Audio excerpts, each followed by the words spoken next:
Nous avons décidé de lancer un nouveau concours de la Fondation Eiffel et je vous rappelle qu'on avait lancé deux autres concours, l'un qui portait sur le champ de Mars à côté de la Tour Eiffel, qui était vraiment totalement imaginatif bien évidemment, et le deuxième qui était la restructuration d'une passerelle existante à Bordeaux, qui était une passerelle qui avait été faite par Gustave Eiffel, dont le président du jury était Alain Juppé. Le troisième concours donc, que nous lançons, là, c'était une opération pour la réalisation virtuelle, dans un premier temps, en tous les cas, d'un bâtiment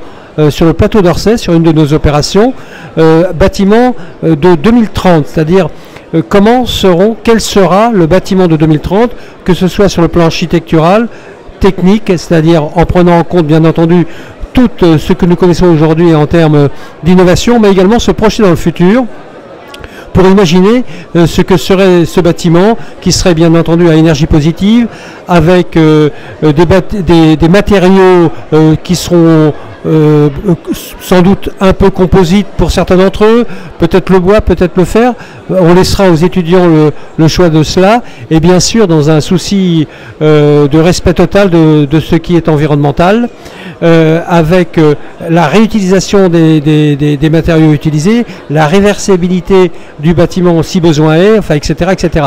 Et ce que je souhaite, pourquoi on a choisi 2030 et non pas après, tout simplement parce que je souhaite que ce bâtiment, qui dans un premier temps devrait être bien sûr très très innovant,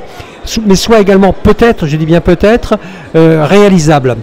Voilà pourquoi. Alors c'est un concours qui est très bien doté, puisque le premier prix devrait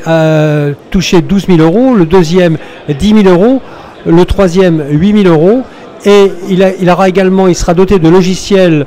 qui seront donnés par la société Advent pour une valeur entre 30 et 40 000 euros. Donc vous voyez, je pense que ça peut intéresser un certain nombre d'étudiants et sans doute un petit peu creuser leur imagination. Voilà ce que je peux vous dire sur ce concours. Oui, ce que je vais vous dire aussi, c'est que la restitution de ce concours se fera lors du CIMI 2016.